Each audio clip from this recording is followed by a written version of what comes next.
Good morning, good morning, good morning, good morning, and welcome to our panel number two, where we're going to learn all about tips for speech writing. And we have a fantastic panel this morning. We have with us Verity Price. What does it take to be first? Way back in 2005, Verity started her journey as the first South African musician with the tenacious foresight to get online crowdfunding for an album she hadn't even recorded yet. 15 years later, and a career glittered with accolades brings us to 2021 and Verity's latest big first. First speaker from Africa to ever be crowned the world champion of public speaking, and the sixth woman in history. Her talent for acting out of the box rather than merely thinking out of it has brought international success for Verity, speaking globally on innovation and thinking differently, which includes two TED TEDx talks. As the Toastmasters 2021 world champion, Verity captured the judges and thousands of people's imagination with a winning speech, a great read, an inspiration invitation to improve our lives by writing a different story. Helping people do just that is Verity's passion. With a degree in psychology and anthropology from UCT, as an accredited D Bono 6 Thinking Hats facilitator and an advocate for positive psychology, Verity believes passionately that change happens when teams have the confidence to create new ideas. She has crafted speeches and workshops to grow this ability with measurable exponential success over the last decade. And joining Verity, our second panelist, Errol, had big dreams, and as a child, unfortunately, his dreams turned into nightmares when he was constantly reminded of his speech impediment. He lived his life being afraid to face challenges until one day he had to face his biggest challenge ever, himself. His fear was driven by what he allowed to control him, and he decided that change had to start with him. Errol began facing his challenges by doing things he was afraid of and, hesitant to do. He took on leadership roles in his community, church, home, and work. Errol accepted a vital calling to become minister in 1996, where he began devoting time to helping youth all over the country.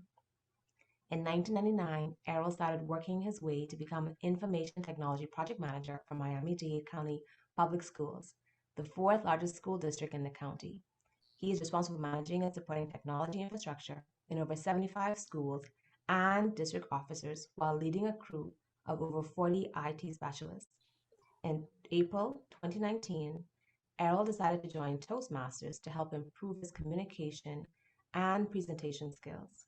In 2020, Errol competed and won the Toastmasters Club, Area, Division, District, Regional Speech Contest and finished in the semi-finalist round of the Toastmasters International Speech Competition. Errol competed again in 2021, winning the semifinals and placing in the top 8 of over 330,000 contestants. Errol's winning mindset empowered him to overcome his speech impediment and many challenges in life. As a professional speaker, he uses his engaging stories, technical expertise, and powerful platform skills to help inspire individuals and improve businesses worldwide. Errol Leandro is our second panelist and leading as host of today's panel discussion, Hubert Edwards. As a young boy, growing up in the quiet rural town, Brownstown, Jamaica, Hubert Edwards was not always thinking about scholastic accolades, entrepreneurial endeavors, or corporate success. He was simply focused on things being just a bit better.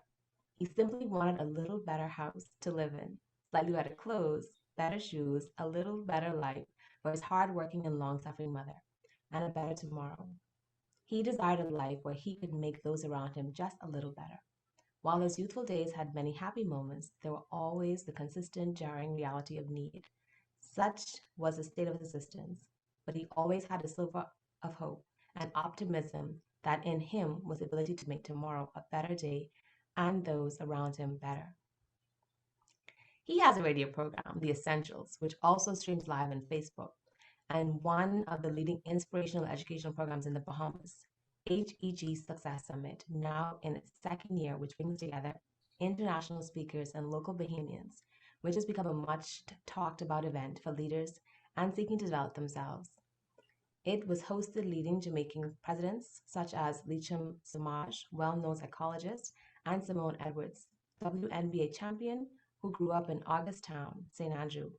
In 2019, collaborating with the premier morning show in the Bahamas, he launched the HEG Leadership Series and HEG Scholarship Program, geared at providing financial support for students in the Bahamas and Jamaica. Hubert is a John Maxwell team certified trainer and coach, a community leader, having served a multi-year president of the Jamaican Diaspora Organization in the Bahamas, a dynamic radio show host, and occasional television program host. He is a very articulate speaker and trainer with an uncanny ability to connect and explain complex concepts in understandable terms while protecting the integrity of the subject matter and potency of the message. He also makes regular appearances on radio and TV discussing issues of national importance. Please put your hands together for our host and panelist, Hubert Edwards, Verity Price, and Errol Leandro.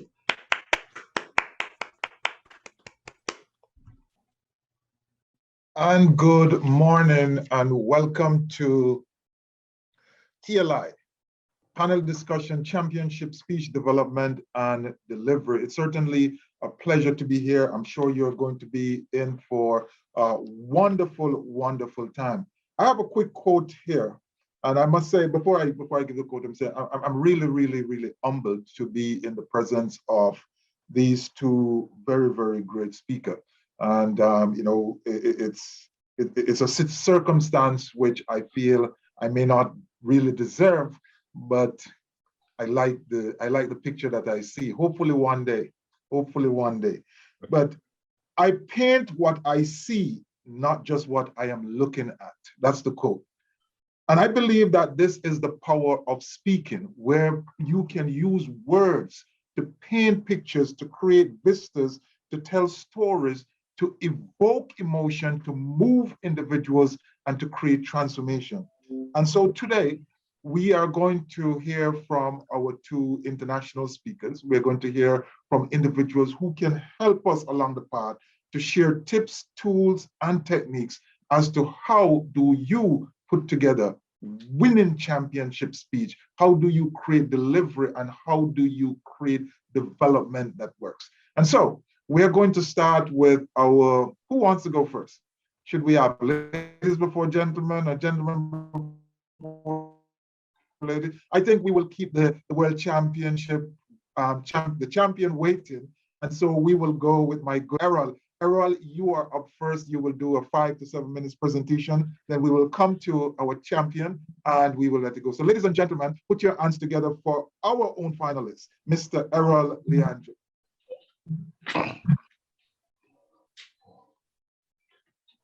Good morning, everyone. Thank you all for having me. I really appreciate this opportunity. And as I share this speech, which you have heard, but it's a speech that's very dear to me, and I would like to share it again.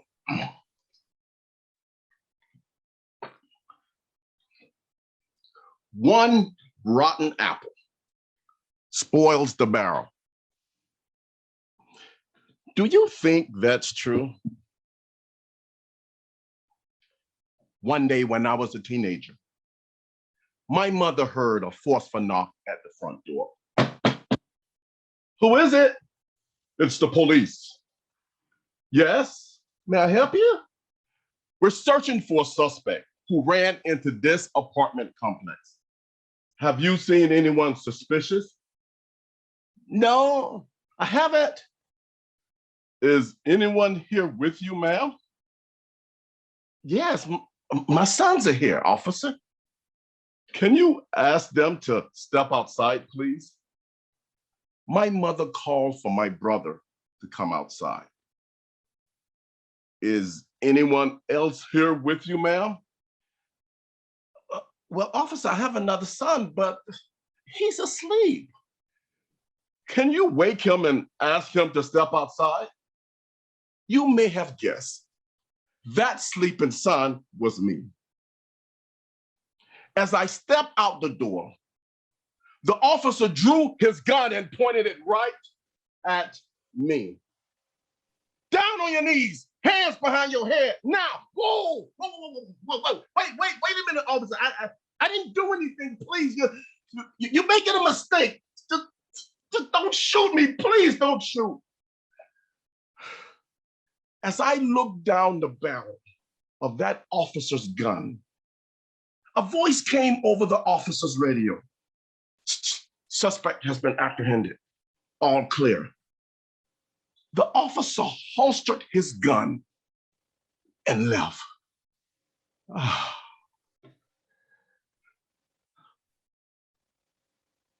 That officer put a gun to my head, terrorized my family, and ran off as if nothing happened. From that day, I stopped seeing police officers as heroes. Police officers were dangerous thugs. Fear, resentment, and disgust filled my heart over what this one officer had done to my family and me. And those feelings lasted for years. One day, I was driving home from work. Suddenly, I saw flashing red and blue lights behind me. Oh no, I didn't do anything wrong. I know this officer just wants to harass me. I pulled over, looked into my rearview mirror as he swaggered towards my vehicle. I lowered my window and I gripped the steering wheel. Then I faked a smile. Good evening, officer. He looked me right in my eyes. I love your truck. I've been thinking about buying one. Huh? Smells new. When did you get it? I just picked it up last weekend, officer. Nice, nice. I hate to be nosy, but how much did this cost you? Huh? What did it cost you? Whoa, wait a minute. Did I do something wrong, officer? No. So what did you pull me over for? Because you like my truck? Yeah, I've been dying to speak to someone that owns a truck like this. I saw you further back, and I've been trying to catch up with you to see how you like it. Huh? My fear faded. We talked like old friends for the next half hour. I had never met this officer before, but I resented him. I prejudged him because of one life-changing incident that happened years before. I didn't realize the power I had given that one officer who put a gun to my head. That officer who wronged me, he moved on with his life. But years later, I was still resenting him and anyone who wore that uniform. This is not right. I can't live like this any longer. God, please help me. We've all been wronged at some point in our lives. We hold grudges, resentment, hatred, and even prejudice in our hearts. Why should we give anyone that much control over our feelings? Why should we give up so many opportunities to meet the most amazing people? They say, one rotten apple spoils the barrel. I say, toss out that rotten apple and enjoy all the sweetness life has to offer. Toastmasters. Ladies and gentlemen, put your hands together because that was a fantastic speech. I sit and I watch that. And since the first day I've met Errol, I've been crying for the fact that every time I've met him, he has beaten me at speaking. But watching this particular speech, I'm asking myself, how is it possible? How is it possible? How could I have thought I had the ability to beat such a great speaker? But we still have additional greatness with us today. Verity Price, all the way from South Africa, is here too. And she is going to give us a presentation. We're going to come back to it. We're going to explore this idea of throwing out the rotten apple. How do you put this powerful, powerful story together? But let's hear first from our 2021 World Champion of Speaking, none other than Toastmaster Verity Price. Welcome. Thank you. So wonderful to be here. There's a story of a man who loved to win. And the thing that he wanted to win most was the lottery. So every Saturday night, he would sit in front of his television set and he would watch the winning numbers being called, and he wouldn't win. And so the next Saturday, he would be back and he would watch the numbers being called, and he wouldn't win. And Saturday after Saturday after Saturday, he didn't win.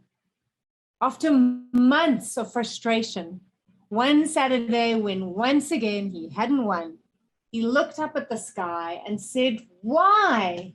Why do you never let me win?" And a voice came down from the heavens and said, "You might want to buy a ticket." Ladies and gentlemen, I am only here as your 2021 World Champion of Public Speaking because in March last year, I bought my ticket. I put my name in the hat of the International Speech Contest and I committed to seeing where that journey could take me. There were no guarantees of winning, but what I knew when I entered last year was that I was guaranteed to grow. And I think for me, the biggest learning out of my journey last year was that every single Toastmaster who ever joins the International Speech Contest is guaranteed to grow. Only one person is guaranteed to win, and this year there will be a new world champion, but every other Toastmaster, like my fellow finalist Errol, is guaranteed to grow. And one of the biggest growth points I got last year was realizing that there are two things you need to make the most of the International Speech Contest, and in fact, of any speaking opportunity. The first is you have to have the right mindset to make the most of a speech contest. And the second is you need the right speech. So both of these are easier said than done because finding that right speech can be really hard work. And today that's what we're going to be helping you to do. But having that right mindset is also crucial. This was not the first time I'd ever entered the speech contest. In fact, the first time I entered was in 2012 as a new Toastmaster. And if I'm honest, an arrogant Toastmaster. I entered with the mindset of, I'm pretty good at speaking. They're having a club contest. I'll write my speech the day before. I'm sure I'll nail it. Not a great mindset. My sister, Kay, on the other hand, entered with a mindset of, I'm a nervous speaker. This looks like it's going to grow and stretch me. I'm going to work on this speech for a month before the contest. I actually felt sorry for her watching her rehearse and rehearse and rehearse. The last thing I ever expected on the night of that club contest was to hear in second place, Verity Price. My sister not only beat me, she went on to win the area contest, the division contest, become the third woman to ever win in our district, and go all the way to the world semifinals. For a lot of that time, for my ego, that was a scary tale. I resented her winning. I sat in the back hoping she would lose. And by the time she'd won division, I realized that my ego was so in the way of seeing her brilliance. And I went and I confessed and I told her I was sorry for not wanting her to shine. And we made up and I supported her and saw her come second in the world semifinals to Ryan Avery, who 2 days later became the world champion. And watching her journey showed me how you have to have what I call a champion or a winning mindset when you enter a contest like this. If you enter open to grow, open to learning, open to feedback, and you have to ask for a lot of feedback to write the best possible speech, open to being inspired by the success of speakers that have gone before us, that have won this contest, that have done amazing things on stage and now on screen, then chances are you'll have an incredible journey. But here's the thing that happened for me. I watched Kay win. And to be honest, that losing at club, Errol, that became my bad apple. So I just used that as an excuse not to enter the contest. I was like, I can't write a great speech. I don't have the right story. I don't have the time. And some of you might have had these excuses when it comes to contests and you go, I'll do it next year. And I kept putting it off, kept putting it off. I entered once in 2015. I managed to make it to division. And last year, the reason I entered was because I finally had the right speech. I had a speech that moved me, and much like Errol's speech, it was something that really meant something to me. It was about my mum and how she'd inspired me to leave the world better. And I had a voice that said, Verity, this speech could take you to the world finals. And I was like, where did that voice come from? Really? Me go to the world finals? I'm in my room. I'm a new mother. It's lockdown. And I am so grateful that I listened to that voice.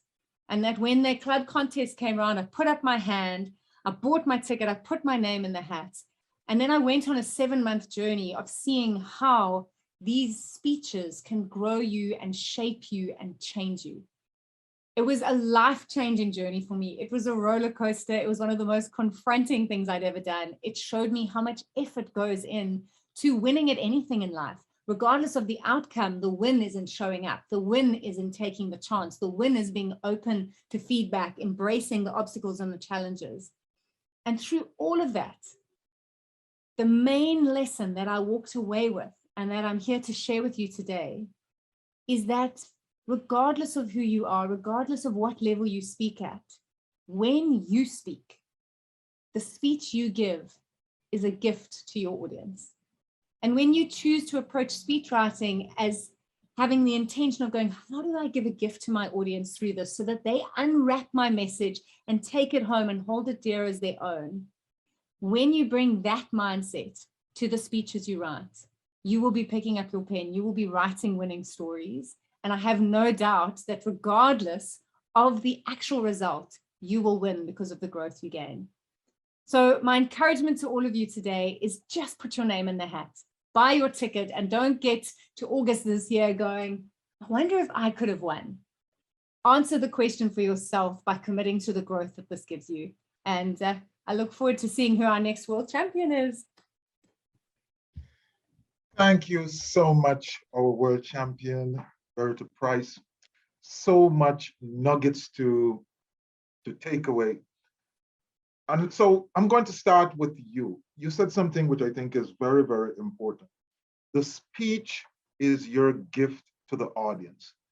Kind of expand on that a little bit, because I'm aware, I've been told this by someone, that when you are speaking, you are there to serve your audience. Expand on that and help persons to understand how powerful and important this is.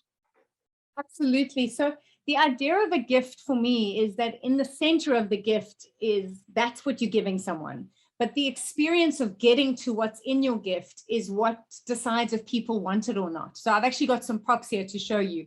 If you're giving someone a gift, you could choose to wrap it like that and go, here you go, there's your gift. And they could go, oh, thanks, that looks lovely. I wonder what's inside. And I don't think anyone would be sad getting this as a gift. If you were really taking all the fun out of it, you could actually just tell them what it is. So before they've even started unwrapping it, they know. And as Toastmasters, we sometimes do this as early as our title. Our speech has told them the message, so the audience doesn't have to wait to get to it. So if you're going to wrap it like this, please do that. But your other option is to wrap it like that. You put it in like that and you get the curiosity. So maybe just in the chat, people tell me, which one would you want, the bag or the box? If I was giving you a gift, which would you choose, the bag or the box? Box, box, box, box, box. Okay. Beautiful. The reason you want the box is this creates curiosity. It makes people want to know what's inside. And I can use Errol's speech as a beautiful example. When a speaker starts holding up an apple and talking about one bad apple, you leaning in, you want to know where he's taking you. But his message, his point only came right at the end, and that was unwrapped through the storytelling. So I think for us, and we'll, I'm sure, unpack more of this later, but when you approach your speech as a gift, it's going, how do I tell my story in a way that when I reveal my message, people have already accepted it? Errol, you do this very fantastic thing of evoking emotions right from the very start of your speech. I see you more as a total speaker and actor, the facial expression. What are some of the techniques that you deliberately go into speaking with, that you say, okay, here is what I am gifting to my audience, and this is how I propose to do it? Talk to us about that. Thank you. That's an excellent question. For me, I've learned not to be afraid to relive moments. And I think that's so important. And especially when you're sharing a personal story, when you lived it, it's your experience. And when it's your experience, you can re-deliver it exactly how you experienced it. And it makes a big difference. And I think that when you actually deliver facial expression, body language, everything plays a part in that delivery. You want to connect with your audience. You just don't want to go up. You just want to, you just don't want to share a speech. You want to bring them into that speech with you. Make them feel like they were part of it. And the best way to do that is every body language, emotions, your vocal variety, everything plays a part with it. So that's what I use. I just relive that moment. Giving a presentation from a personal place, something which touches your heart, a story that you can tell at any point in time. If I wake you up at 12 o'clock in the night, you can give me that story. But you have to package it. You have to take the personal experience and you have to package it in order to get to your objective. How do you, Verity, when you sit down to write, which was your Achilles heel in the first instance, when you pretended that you could write a speech and just go in and win it tomorrow. When you sit down to write, what are some of the deliberate tips and techniques that you would share with others in order to deliver a winning speech? Beautiful question. So the first trick is write the speech and know that your first version is going to be your longest version. So both my semifinals and final speeches started 1,000, 1,200 words. And then you're like, how am I going to bring this down? But at least you've got something to work with. And so once you've written it, the greatness of a speech is in the editing, not in the writing. It's in the rewriting. So then you start trimming away. And for me, a lot of that process involved feedback. So I would take that first version, I would arrive at a club, I would practice it, I would listen to the feedback, and then I would go away and edit. And so it really helped to use feedback to edit it. But I think when you've gotten very clear on your message, and something I've worked on since winning is this idea of a speech being a gift. The G of gift is get clear on your message. So when you've gotten clear on that message statement, for me, it was write a different story or leave the world better than you find it. Then you take each sentence, each paragraph and go, is this speaking to my message? And you shorten it and you refine it. Is there a more powerful way I could say this? How could I describe this person in 3 words? Could I use just a moment and a pause to create more energy than writing words to describe it? So it's very intentional, but it takes time. And you're totally right. You cannot write a speech the day before a contest and do that. You might still win at club level. There's no saying that people don't win at club level. There's some people write it on the day of the event and they do well. But as you go through this contest, that intentionality is what will win over the judges. So write something so that you can start editing it down and apply speech writing techniques and looking for where can I bring in dialogue? Is there a shorter way I could say this? How can I take that whole experience and in one sentence let people know where I was at? And as an example, it only came right towards the end of of working on my final speech was when I spoke about my life being a mess. And I said, for my ego, that was a scary tale. As a speechwriter, that was such an exciting moment. It was a play on words of fairy tale. And I knew that I'd nailed explaining a difficult time in one sentence. So look for those opportunities, but know that it takes time to write a great speech. Time is absolutely important in a world championship speak. Number of words is important. Errol, you have this wonderful way of giving these very long speeches with very limited amount of words, extremely augmented pauses, pulling the audience in. As Verity has just shared, when you sit down to write, what is the process that you are employing? How do you get from your start big version to the version which is absolutely just right to take you all the way to championship level? Well, very similar to what Verity said. The rough draft, just right. It doesn't matter how, just right. Just express your, whatever comes to mind, put it on paper, just right. Remember, it's the rough draft. It's not supposed to be perfect. It's the first mess. But once you write it, then you get to carve out a lot of unused words and things that may not be a best fit for the speech. That's when you can actually look at that speech and just make those determinations that you need to. I feel that I've always looked at my word counts. That's very important. And when I use Microsoft Word, I look at my word count. So I'm going to always estimate no more than 750 words because I have to implement pauses. I have to take the time to connect with the audience. And if I stay within those number of words, then I know I have room to grow, room to maneuver, room to play around with my speech. So I think that's most important for me. Can I just build on go that? ahead. Go ahead.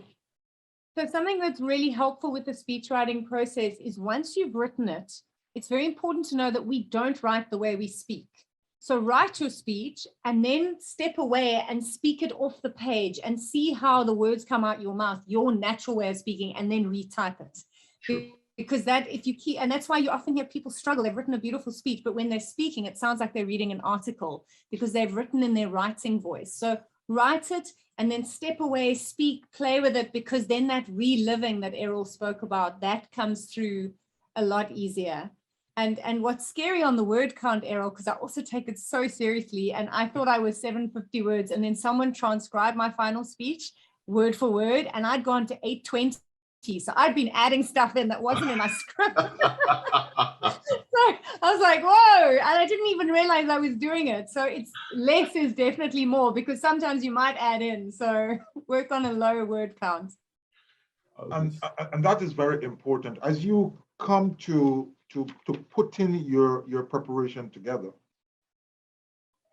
one of the things that you're trying to achieve is to evoke emotion, to touch emotion. But very often these emotions are things which you have lived before. As Errol said, don't be afraid to relive those moments. But those moments can creep upon you in interesting way. How do you manage that process where you are using yourself as the source of energy to convey that energy to your speaker, to your audience, without being trapped in the moment of that emotion? Who wants to go with that? Errol? Oh, okay. I'll go. Well, for me, I think about the audience. Although I experienced it, but if I'm delivering a speech, I'm trying to connect with that audience. I want to help that audience. Someone in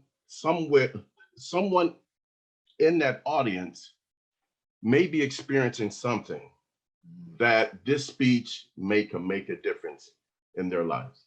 So this is where, although I'm reliving the moment, it's personal because it's a personal story. But in the back of my mind, I need to help that one individual. And that's what keeps me focused on delivering that speech with the authenticity, the passion, the drive that it needs to help, inspire that one individual. And Verity, we know this, it's speech season. And we have the opportunity here to be sitting with two world champions. Forgive me, Errol, I always hold you as a world champion. I know you'll get there one day. It's coming, don't worry. Yeah, just goes. But when an individual who is listening to you now want to walk away feeling that this session that they've been to have been useful, I want you to just take it just a little bit further. So we understand the writing, we understand the number of words count, right? I want you to take us very quickly in about 2 or 3 minutes through the mechanics that you employ to your first presentation at the big level. So take us through exactly what you do so that we can learn and we can become winners ourselves. So there's a few steps, and I'll take you through the gift idea. So the first one is getting very clear on your message. You have 7 minutes to speak to the world. What do you want to say? Needs to be an action statement. So an actionable, it should have a verb in there. And for me, it was write a different story. If you look at 2013, when a Prez Vasilev reach out, Mike Carr 2020, the victory is in the try. These are very easy for people to remember. So look at the story you're telling and going, what is the message here? What is the gift that people are taking away of this message that they can remember and say like the chorus of a song? So that's the first aspect. Then it's the intentional crafting of your story. That for me is where you go, how quickly can you create the setting of your story? So right up front, you need to throw your audience into the setting. I mean, Errol showed us perfectly how it's done. There's someone banging on the front door, there's cops. We know exactly where we are. We know who the hero is here, Errol is. We know the obstacle he's facing. He's got a gun in his face. So put the audience into the problem as quickly as possible so that they empathize with the hero and they're wanting them to find a resolution. And then that for me is where the message starts coming in, and it's always from someone other than the hero. So there's a guru. There's someone who comes and teaches us the lesson, or something that teaches us the lesson. And what's useful here is there should be resistance to that change. And I mean, Errol, I'll just keep using your speech because you gave us the perfect example. The officer comes, asking about the car, and he's like, huh? And he's resisting his niceness because he is being trapped by his obstacle, which is thinking all officers are bad. And so that resistance makes it interesting for your audience to watch. So I intentionally write in that tension, and then the point comes across. So only right at the end is your point. And by the time you get there, you shouldn't have to sell that very hard to your audience because they've lived it with you. You've relived the point of your message. So that's how I craft it. I go, is my setting clear? Can they see where the hero is, the obstacles they're facing? Have I presented a resolution, but some resistance to change? And is my point coming across? The next step for me is then go deliver it at clubs and get feedback. Fill in the gaps for your audience. What don't they understand? What do they need more of? What do they need less of? And this is where you have to manage your ego, because your ego might go, I love my speech. And then audience members are saying, but that, I don't like that. Are you prepared to listen and grow? And then the T is tied all together, which is making sure your conclusion ties to your introduction. And I won't go into that, but for me, the two main steps are get clear on that message and then intentionally craft the story so that it's easy for the audience to go on that journey with you. Such a powerful model that anyone can use to really move from where we are to get to a better place. Errol, I want to ask you this question based on your background. You had a speech impediment. Many of us do not have a speech impediment, but on competition day we do, at least for a while. What would be your advice to individuals who are challenged with the fear of speaking, not being able to get the words out? They may not be physically challenged, but it's just not, they're not able to on the day perform at a level which is going to create that winning performance for them.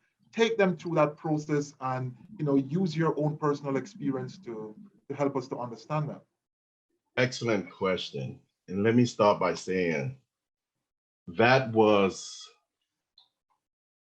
my main problem when I was a kid, because growing up with a speech impediment, it was easier for me to run away from challenges, from problems. It was easy for me to just hide. It was easy for me to skip school. It was easy for me to avoid going to classes so I can avoid reading out aloud. It was easy to run instead of facing the embarrassment. And I lived my life that way. And I realized that I had so much desire, so many goals and dreams, even as a kid, that I really wanted to do.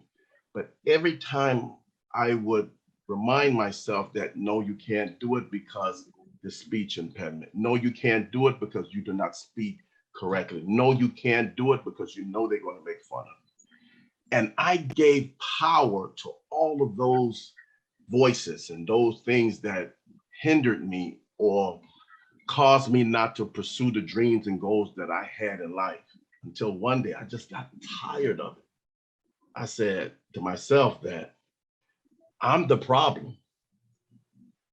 And I've learned to listen. I stutter. I have to learn to live with it.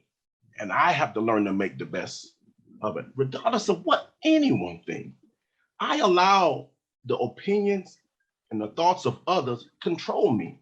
And I realized, who are they? Honestly, who are they? Why am I giving them this power when I know there was so much I can contribute to society? So I decided that I'm not going to do that anymore. Every time an opportunity comes that I can show my skills, I can help make the difference in someone's life, I'm going to do it. I don't care if they laugh at me. I don't care about being bullied. I don't care if they say that I don't speak with the correct grammar and so forth. It doesn't matter. I'm here to deliver something that may help change someone's life.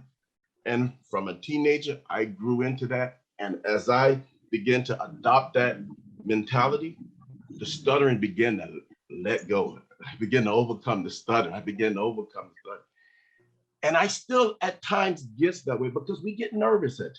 I remember when I first joined Toastmasters, they asked me to give an icebreaker speech. I was nervous. I was reminded again, no, can't do it because of this, because of this, because of that. So I was encouraged, you know what? Do it. Do it anyway. You never know what you can accomplish unless you try. And that same icebreaker speech took me all the way to the semifinals of the 2020 speech competition. So if just anyone is telling you that you can't do it, put them to the back and go do it anyway. Go make the difference because you never know who you may inspire along the journey. That is so powerful. And wow. I just want to take that message and I want to recraft it a little bit. As you say, don't worry about those individuals. The most important person who is telling you about you not being able to do it is yourself. So you have to own the challenge and get over that. We are running out of time. You know, we could have this conversation forever and a day because personally, what I am taking from this is the fact that my picture is sitting right in the middle of 2 world championships, and that means something for me. But I want to go to you, Verity. As we get to we're starting to wrap up. The cadence with which you deliver a speech is fundamentally important. You can write a good speech, you can practice well, and then your delivery is not at the right cadence to get the right effect. Talk to us and help us to understand how powerful and how important this is. I think, yeah, the pace of the speech and the rhythm of how people listen to it is crucial. So that comes down to planning the energy and the flow of your speech. And a little trick that is quite useful to see where that is standing in your speech is to color code your text. So I've learned lots of tricks that are not mine. Again, this is Praise Vazilev from his compelling storytelling course. He taught me to color code my speech. So when I was speaking directly to the audience, I put that in red. Where there was humor, I bolded that. Where I was saying my message, that was in purple. When I was doing dialogue, that was in blue. And at every pause, I made a line break. So my speech eventually read like a poem. It was 7 or 8 pages long. And I could see how I needed to pause. I could see if sentences were too long, if they needed to be shortened. And I could really visually see my pace, but also visually see that I was changing the energy in the speech as I went. You want to see dialogue, whether it's internal dialogue, going, should I do that? Is that a good idea? That's dialogue, or dialogue between you and another person. That brings the audience in. Having moments of going, have you ever wondered? Now I'm speaking to the audience. So that's quite a technical but useful way to write your speech and then zoom out in Word and go, have I got color changes happening throughout? Is my speech a beautiful journey, like a river that's flowing and that is taking the audience on a ride? Definitely. And what we have done here today in this very short space of time is to try to take you on a ride. We cannot deliver everything to you, but we are trying to open your mind to the possibilities, to the techniques, so that you can see visually someone who actually did it, some persons who actually did it. And so what we want persons to walk away with maybe are questions, but understand, there's GIF, GIFT. Look at what that represents to you. Then I want to say to you, start big. Look at around 750 words or so. You have to face the fear. You have to take the power. You have to understand the cadence and make sure that you are very clear on what it is that you're trying to do. Very early in your presentation, put your audience where you want them to be. That is, I think, capital advice from anyone. So Errol, as we get the amber color, this is still Toastmasters and we have our lights coming up. I just want you to give your wrap position, and in that, leave an encouragement with our budding speakers, individuals who are looking to that. So very quickly, in about 60 seconds or so, if we can get your words. Well, you have more than 60 seconds, but quickly. Okay, thank you. I would tell anyone, if any of you are interested in competing in the World Championship of Public Speaking, it starts where you are right now. Don't be afraid to let go. Don't be afraid to relive moments that you've experienced in your past. Remember, personal stories can really connect with audience, especially when they can relate to the stories that you share. Don't be afraid. And when you're delivering that speech, it's your speech. Make it yours. Do your very best and deliver it with passion, enthusiasm, and everything that is needed to help perfect that speech. Remember, only you can tell your story like you can. And just have fun. Have fun with it. Definitely. Such a powerful thing. And never, ever forget, always at the end of your speech, stretch your hand out like Errol. Yes. Verity, definitely stretch the hand out. Your final wrap-up, Verity. I think to build on what Errol said is that when you're looking at your life for stories that you might be able to use in a speech, it's important to know that there might be a small moment, a tiny memory, an insignificant happening that you think, well, that's not a big speech, but intentionally written, it could become a winning speech. And I've been saying this a lot in all my travels around the world to these amazing events. I believe someone could win the World Championship of Public Speaking talking about how they learned to boil an egg.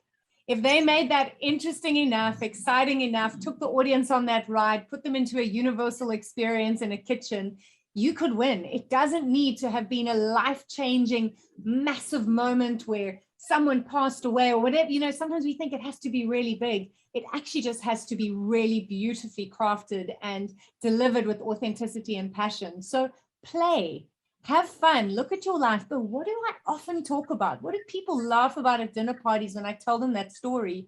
Maybe there's a winning speech in that, and then take it and go, how do I wrap it so that it becomes a gift for my audience with my speech craft, my delivery, the way I position it? That's what's up to you. But just know that you have many gifts inside of you, and there might be in moments you haven't thought were significant until you look at them with different eyes. And that is so important, ladies and gentlemen. We are running clean out of time, but just to wrap, and I don't know if there are any questions that we could squeeze in. But I started out with this quote and I want to finish with it. I will paint what I see, not just what I am looking at. if you take all that has been said right now, just said, it is taking stories and painting it in such a way that it becomes this beautiful thing, creating vista, creating the ability to inspire, to transform, to move individuals. And most importantly, I think, and both our presenters said this, we are in the business of speaking so that we can serve our audience. Ladies and gentlemen, all fellow Toastmasters and guests, it was certainly a privilege and a pleasure being the moderator for this session. I want to thank you, Errol, and I want to thank you, Verity, for sharing your time with us. We have learned so much from you, and we look forward to reconnecting, to stay connected, and to continue learning as to how each of us who have that desire can get ourselves to that level so that one day we too can say we are world champion of speaker. Thank you so very much. Thank you so much. Before we close the session, there was 2 quick questions in the chat. The first question is going to go to Verity. Did you give the same speech on every level? Did you give the same speech on every level? I did my semi-final speech all the way from club to the semi-finals, and then your final speech has to be a brand new speech that you've never delivered in contest before. So it was 2 speeches, but my semi-final all the way through to semi-finals. And to Errol, are you competing this year? No, I'm not competing this year. Unfortunately, I'm not. I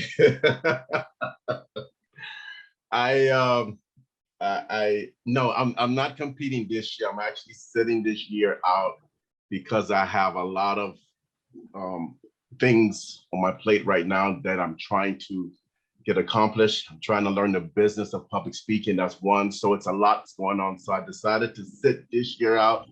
But the following year, y'all better be on the watch. You better be looking up. But I think you should tell them the truth, Errol. I'm not sitting out this year. I am going to be in this year. So Errol has decided to step aside to see if he can. You finally got it out of me. Okay.